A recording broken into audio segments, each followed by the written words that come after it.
Meus amados irmãos, com alegria, cumprimento a todos com a paz do Senhor Jesus. Podem sentar. Muito obrigado. Minha gratidão a Deus pelo privilégio de poder estar na sua casa, lhe adorando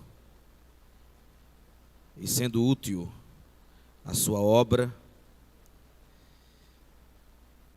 Ao tempo que também agradecemos ao nosso pastor, reverendo Arnóbio Tavares, irmã Antônia, sua esposa, pela orientação espiritual, pelo apoio ao nosso ministério, bem como aos que militam ao seu lado, nossos companheiros, nossos pares, ao pastor Márcio, pastor Hernandes, que estão à frente.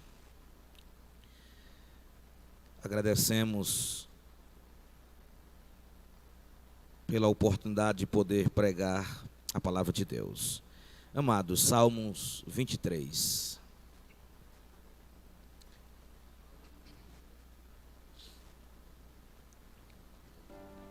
Glória a Deus.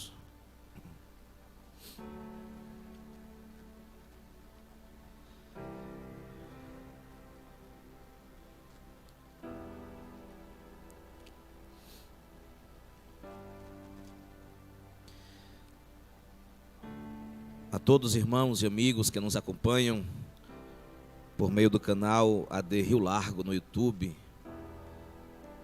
sejam todos agraciados por Deus e atentem para a revelação bíblica, pela iluminação do Espírito Santo em nós, para assim poder ministrarmos. O Senhor é meu pastor, nada me faltará. Deitar-me faz em verdes pastos, guia-me mansamente a águas tranquilas. Refrigera a minha alma, guia-me pelas veredas da justiça, por amor do seu nome. Ainda que eu andasse pelo vale da sombra da morte, não temeria mal algum, porque tu estás comigo, a tua vara e o teu cajado me consolam. Preparas uma mesa perante mim, na presença dos meus inimigos. Unges a minha cabeça com óleo, e o meu cálice transborda. Certamente que a bondade e a misericórdia me seguirão todos os dias da minha vida, e habitarei na casa do Senhor por longos dias. Quando lemos os Salmos, notadamente perceberemos que são poemas extraídos dos salmistas que, com a sua alma, expressaram os seus sentimentos, ora de tristeza, ora de alegria, ora na abundância, ora nas necessidades. Quando estudamos os livros poéticos, temos a compreensão que salmos são louvores. Título este extraído da versão dos 70, quando do hebraico para o grego a Bíblia fora traduzido, que quer dizer cânticos para serem acompanhados por instrumentos de cordas. Quando nós sistematicamente vamos dividir este livro, São 5 partes, assim, nesta divisão. A primeira, que vai do número 1 ao número 41. O segundo livro, ou a segunda parte, vai do Salmo 42 ao 72. A terceira parte vai do 73 ao 89. A quarta parte vai do Salmo 90 ao Salmo 106. E a quinta e última parte vai do Salmo 107 ao de número 150. E em cada uma dessas partes é notório os temas, os assuntos, aquilo que é expressado por esses salmistas, como livramento e redenção, adoração no santuário, os caminhos de Deus no deserto, a palavra de Deus e o seu louvor. É interessante também notarmos que foram muitos salmistas que notificaram esses hinos de adoração a Deus. A exemplo de Asaf, que escrevera 12. Os filhos de Corá, que escreveram 10 dos 150 salmos. Salomão, 2. Moisés, Emã e Etã, 1. Cada um deles. Cerca de 50 salmos são anônimos, salmistas não identificados. Mas o interessante é que 73, a maioria, em número maior do que os demais, foi Davi quem escreveu. É óbvio que é o maior livro da Bíblia, que nele contém o capítulo mais extenso, como também o capítulo mais curto, e o versículo central da Bíblia também está nos Salmos.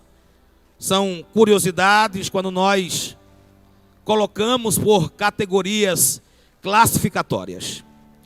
Mas só como base para o nosso preâmbulo, o que eu quero transmitir com a ajuda de Deus está exatamente no texto que nós lemos. E eu quero tratar sobre o tema aprendendo com as ovelhas e sendo guiado pelo Supremo Pastor.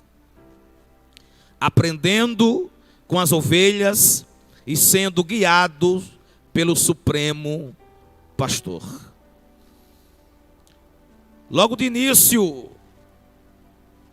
o verso 1, quando Davi, em um dos momentos difíceis que enfrentara, já havia sido ungido rei de Israel. No entanto, não tinha assumido na totalidade o trono. Quando, na ocasião, estivera no deserto, ele vai escrever, ele vai expressar aquilo que a sua alma estava sentindo. Inspirado pelo Espírito Santo, ele declara que Deus é o seu pastor. Nada, absolutamente nada, lhe faltará. A expressão nada me faltará significa que não me faltará nada que for necessário à realização da vontade de Deus em minha vida. Essa expressão ainda significa que me contentarei com a provisão e o cuidado do bom pastor, mesmo em tempos pessoalmente difíceis, exatamente pela confiança no seu amor e no seu cuidado para conosco. Quando Davi, ainda na sua idade jovem, chamado por Deus, ungido pelo Senhor, marcado por uma consagração que o elevou ao cargo maior de chefia na monarquia, no reino de Israel. Contudo, isto não lhe fez melhor nem maior do que ninguém. Quando aprendemos com a sua integridade e humildade, nós vemos claramente que Davi tinha total dependência de Deus. Quando declaramos que Ele é o nosso pastor, nos colocamos na condição de ovelhas. E na condição de ovelhas, nós estamos debaixo do cuidado, da provisão, do amor que Deus, como pastor, Ele tem para conosco. Observemos que Ele diz: deitar-me faz em verdes pastos, guia-me mansamente a águas tranquilas.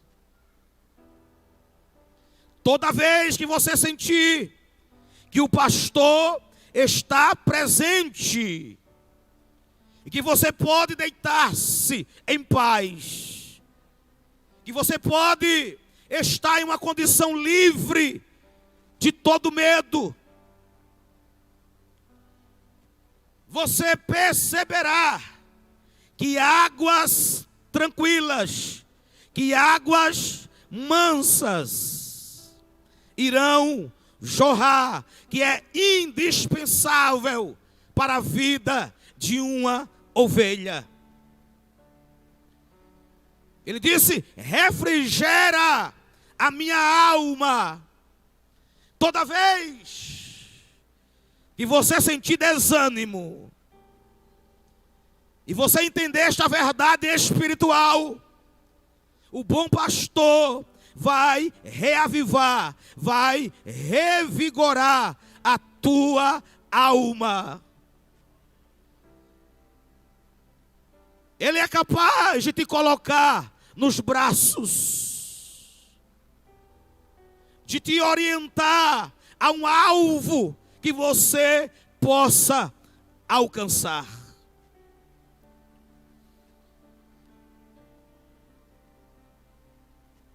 Ainda que eu andasse, segundo alguns comentadores, Davi, quando estava guiando as ovelhas no deserto, em caminhos que na verdade eram vales entre montanhas, alguns salteadores se escondiam nas fendas das rochas. E quando o pastor passava à frente das ovelhas, alguns desses salteadores, de forma súbita, atraía para si a ovelha, a tomava, roubava ou matava. Outros sim, das montanhas caíam pedras, rolavam pedras que machucavam ou até matavam as ovelhas. Entendendo o perigo do caminho, Davi, ele disse: ainda que eu andasse pelo vale da sombra da morte, não temeria mal algum. No caminho da vida, na jornada cristã, você, ovelha do Senhor, enfrenta os perigos dos salteadores, enfrenta o perigo das pedras, mas tenha a certeza de que se o pastor está contigo, nada você irá temer. Em tempos de perigo, dificuldade e mesmo de morte, o crente não teme nenhum mal. Por quê? Porque ele está presente. Glória a Deus. E ele completa dizendo: a tua vara e o teu cajado me consolam. Glória a Deus. E depois ele diz: unges a minha cabeça com óleo. O que ele coloca aqui são os instrumentos utilizados pelo pastor. Ele trata aqui primeiro da vara, que era um instrumento que o pastor recorria para disciplinar e corrigir as ovelhas rebeldes, essas que insistiam em afastar-se do grupo. A vara simbolizava a palavra falada, a intervenção, expressava a atividade da mente, como também a vontade divina em seu trato com os homens. A vara significa a autoridade de Deus, porque ela carrega consigo o poder convincente e o impacto irrefutável da expressão que diz: assim diz o Senhor. Quando nós analisamos teologicamente, vemos este aspecto. O aspecto da utilização da vara era de examinar. E esse exame era para contar as ovelhas. O pastor saía para examinar e para contar. Enquanto que o cajado, instrumento usado unicamente para cuidar das ovelhas. A vara, por sua vez, instruía, disciplinava, corrigia. Enquanto o cajado simbolizava o Espírito Santo, que era para trazer as ovelhas para perto, que era para dirigir as ovelhas pelo caminho certo, e era para pegar as ovelhas para fazer este exame. Enquanto que o óleo no antigo Israel, os pastores usavam para 3 propósitos. O primeiro deles era para repelir os insetos.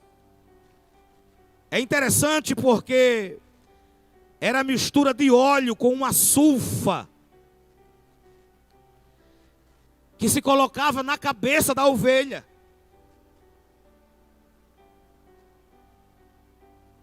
E esses insetos do deserto não vinham. Servia como uma espécie de repelente.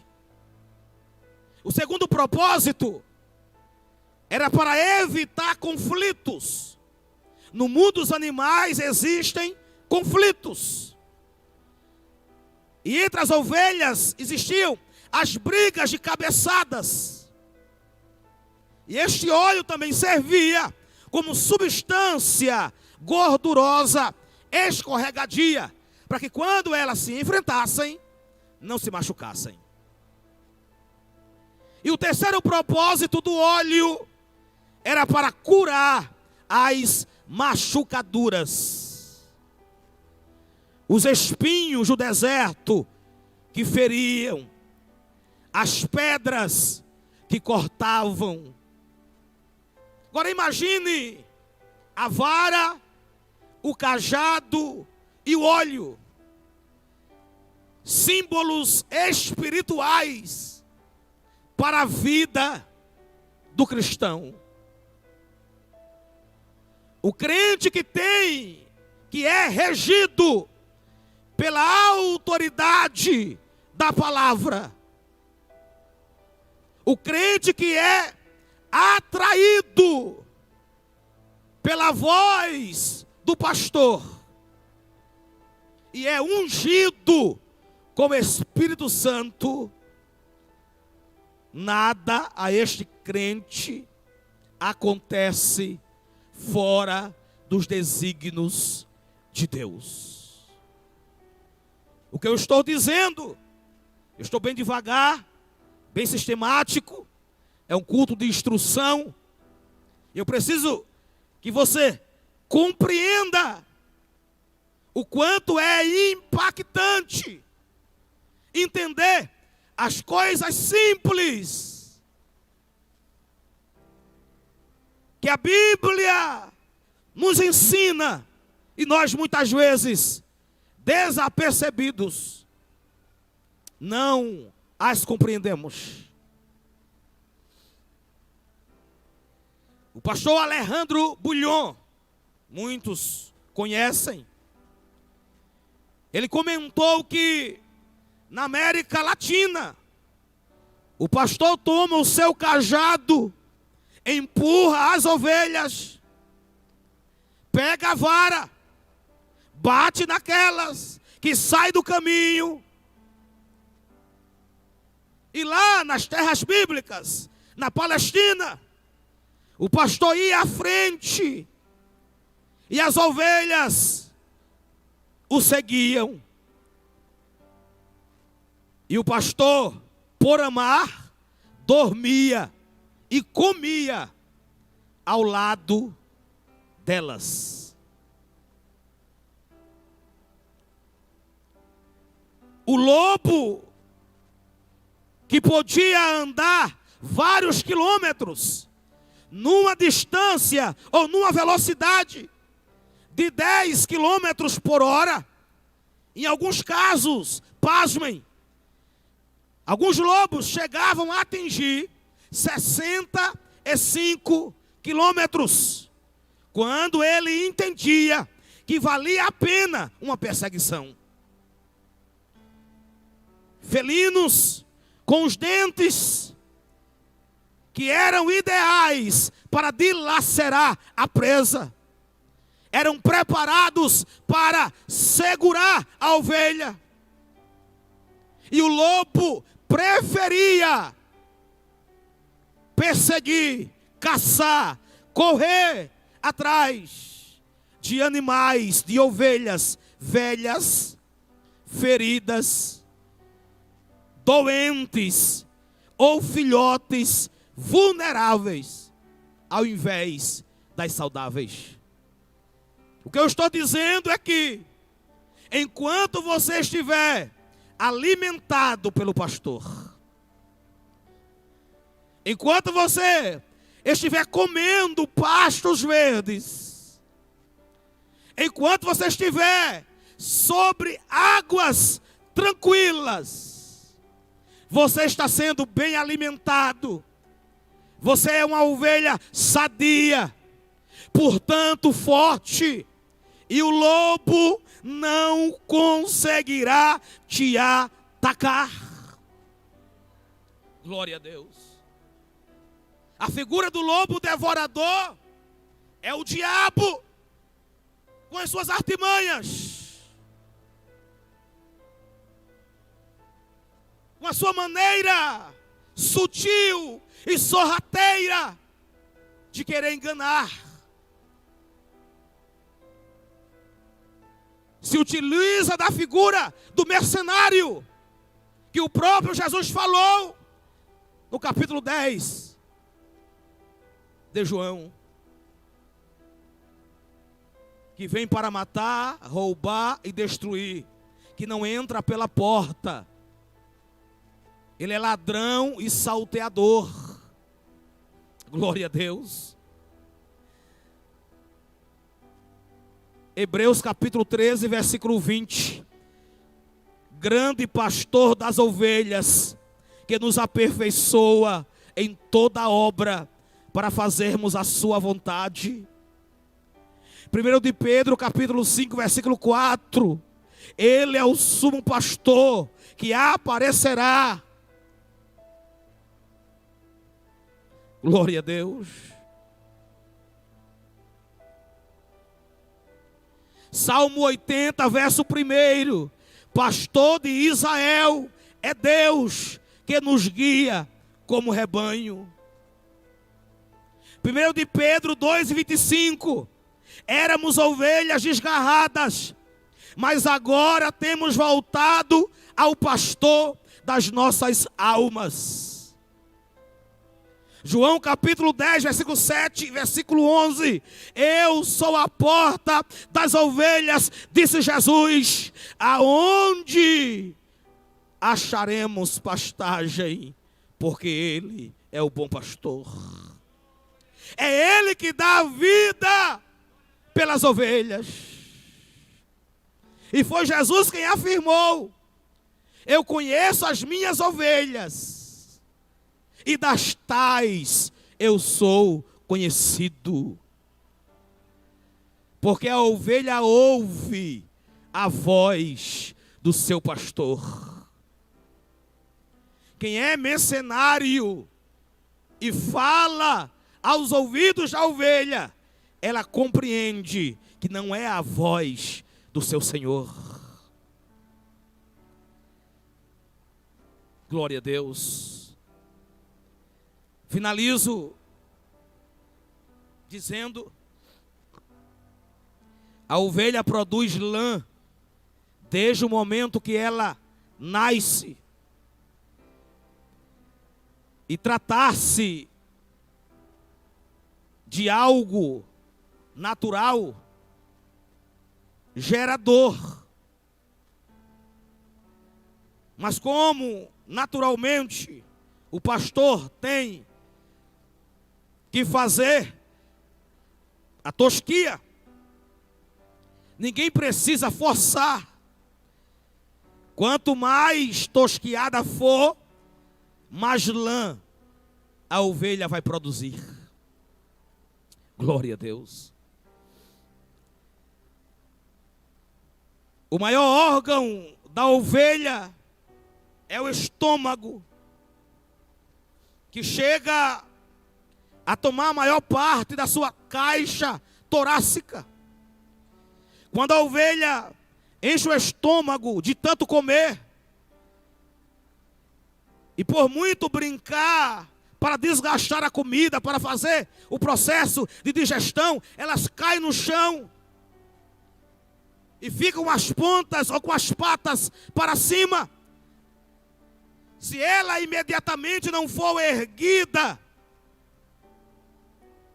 em um espaço de pelo menos de 1 hora, ela morrerá asfixiada, porque a lã, ela vai dificultar os movimentos.